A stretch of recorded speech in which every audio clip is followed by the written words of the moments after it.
దాసరి రాము గారు 2024 ఎలక్షన్స్లో మీరు ఖచ్చితంగా జనసేనకి చాలా చేశారండి. చాలా ఫైట్ చేశారు. ఇప్పుడు చాలామంది లాస్ట్ మినిట్‌లో హరిరామ్ జోగయ్య లాంటి వాళ్ళు చాలా సపోర్ట్ ఇచ్చినట్టు ఇచ్చి లాస్ట్ మినిట్‌లో ఎంత ఇబ్బంది క్రియేట్ చేసినా కూడా మీరు మంచి సపోర్ట్ ఇచ్చారు. మంచి ఫైట్ చేశారు. మంచిగా డిఫెండ్ చేశారు. Really appreciate sir. కాకపోతే ఇప్పుడు మీరు చేస్తుంది ఏదో కొంచెం ఆలోచించండి సార్. మీరు చేసే పనులు నిజంగా మీరు ఆలోచించేస్తున్నారు. సడన్‌గా ఏమైంది? మీకు నిజంగా అంత ఫినాన్షియల్ ప్రాబ్లమ్స్ ఉన్నాయా? ఎందుకు ఇంత దారుణంగా బిహేవ్ చేస్తున్నారు అనేది మీరు కొంచెం ఆలోచించాలి సార్. ఇది మంచి టైము.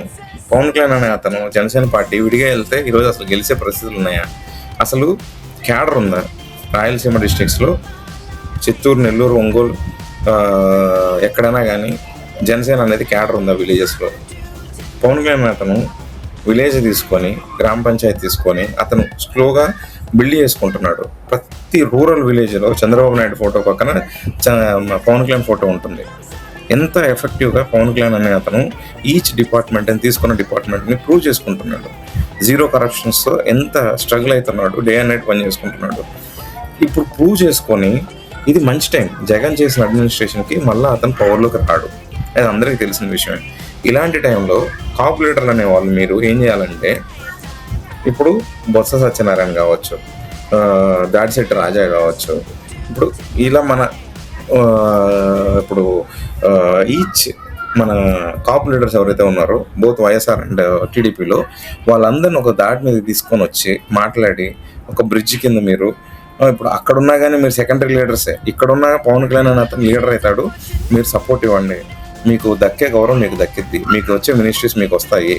మీరు కొంచెం ఆలోచించుకొని ఒక్కసారి చేశారంటే లైఫ్లో ఇది హిస్టరీలో ఉండిపోతారు సార్. మీరు ఇట్లాంటివి చేయాలి సార్ మీరు ఏమన్నా కాపరేటర్లు అంటే. అంతేగాని ఎందుకు సార్ రోజు ఇబ్బంది పెడతారు పవన్ కళ్యాణ్ని? వాళ్ళు ఇప్పుడు మిగిలిన వాళ్ళు ఇప్పుడు జగన్ అనే అతను ప్యాలెస్లో కూర్చున్నాడు. మిథున్ రెడ్డి, జగన్, పెద్దిరెడ్డి వీళ్ళ చేతుల్లో నుంచి చిల్లర పడేస్తే గౌతమ్ రెడ్డి ఏం మాట్లాడాడు కాపుల గురించి? విజయవాడలో పొంగువేటి రాధా గురించి గౌతమ్ రెడ్డి కొంచెమైనా షేమ్ ఉందా సార్? సిగ్గు అనేది ఉందా? నరాల్లో మీకు రక్తం ఉందా? రక్తం పారుతుందా, చీము పారుతుందా? ఎందుకు ఇట్లా బిహేవ్ చేస్తున్నారు సార్? ఇంత సెల్ఫ్ రెస్పెక్ట్ లేకుండా డబ్బులు ఇస్తే పూర్తిగా సెల్ఫ్ రెస్పెక్ట్ వదిలేస్తారా మీరు?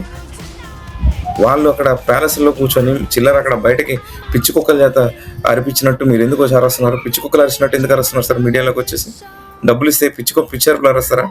మీకు క్రెడిబిలిటీ లేదా? ఒక్కసారి డబ్బులు ఇస్తే ఏమైనా మాట్లాడతారా మీరు?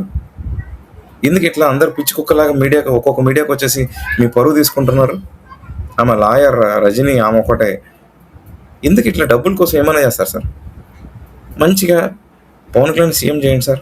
అందరినీ కోఆర్డినేట్ చేయండి, ఒక దారి మీద తీసుకొని రండి. మీరు హిస్టరీలో ఉండిపోతారు. షేమ్లెస్ వద్దు సార్.